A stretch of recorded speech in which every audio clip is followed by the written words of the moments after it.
Gaius Julius Caesar was a man who saw Rome differently.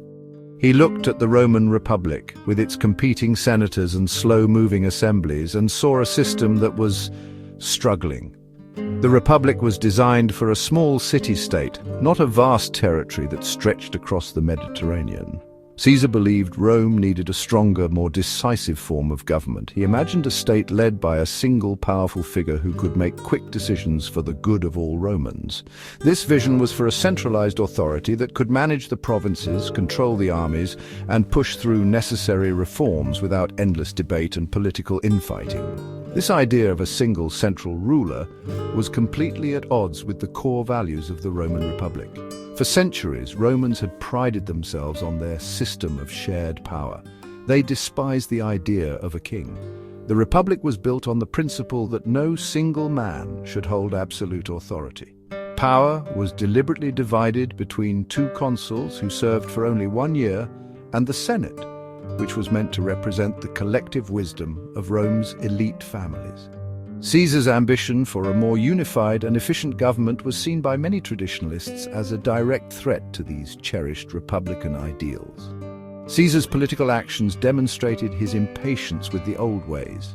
He often bypassed the Senate, taking his proposals directly to the popular assemblies, where he knew he had support.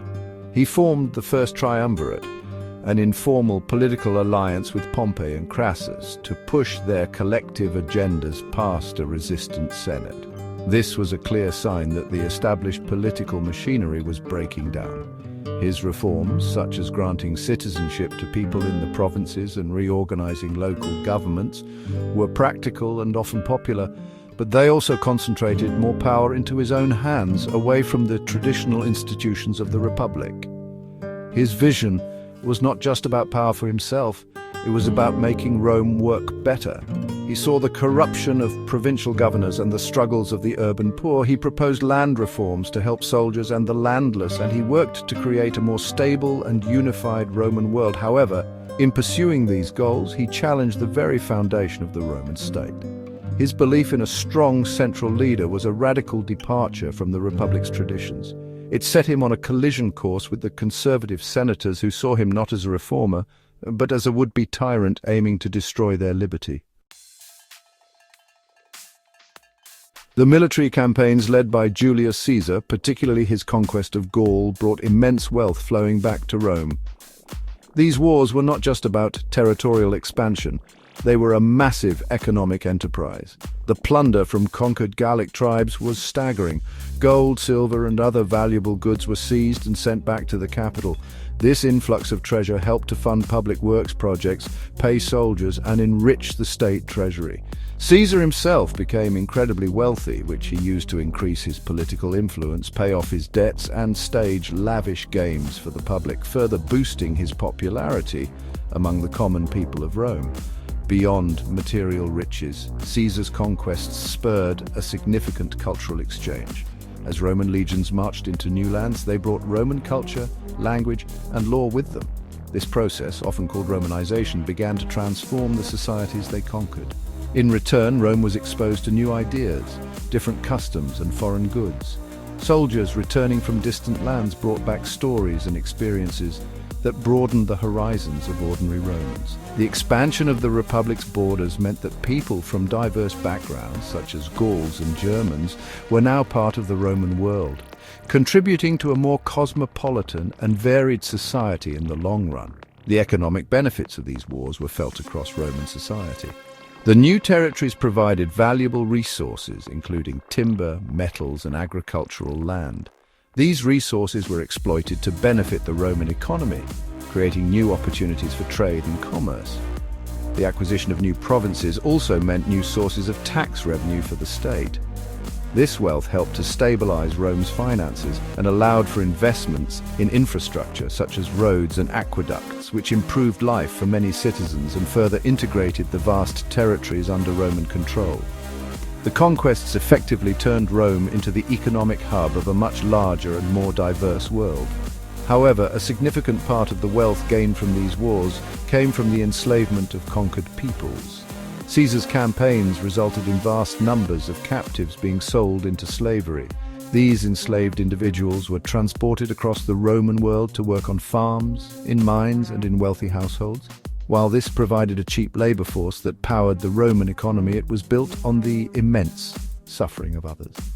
The slave trade was a brutal but highly profitable aspect of Roman conquest, and the wealth it generated was a key component of the prosperity that Caesar's victories brought to the city of Rome.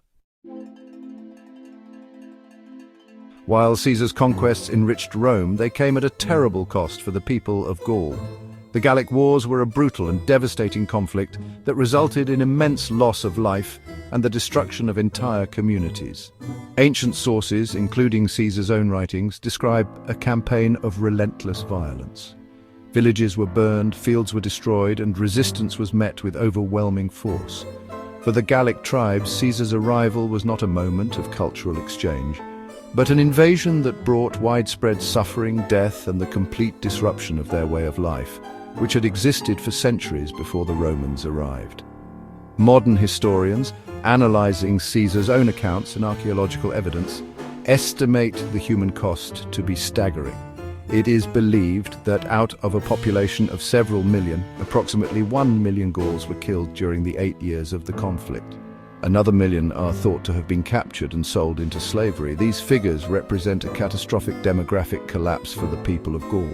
Entire tribes were effectively wiped out, and the social fabric of the region was torn apart. The scale of the violence was exceptional even by ancient standards, marking it as one of the most brutal episodes in Roman military history. The suffering was not limited to battle casualties. The Roman strategy often involved targeting civilians to break the will of their leaders. Sieges of Gallic strongholds, known as oppida, frequently ended in massacres or the enslavement of the entire population. The famous siege of Alesia is a prime example where starvation was used as a weapon against the combined Gallic forces and the non-combatants trapped inside the fortress. For the Gauls, the war meant a constant state of fear, uncertainty, and loss. Their fight for independence ended in a comprehensive and brutal defeat that reshaped their world forever under Roman domination. Caesar justified his actions as necessary for the security and glory of Rome, but the legacy of his campaign in Gaul is a dark one. It serves as a stark reminder that the expansion of the Roman world, often celebrated for its achievements in law and engineering, was built upon a foundation of violent conquest. The wealth that flowed into Rome was directly linked to the pain and subjugation of others. The story of the Gallic Wars highlights the cruel reality of Roman imperialism, where the price of one civilization's greatness was the destruction and enslavement of another.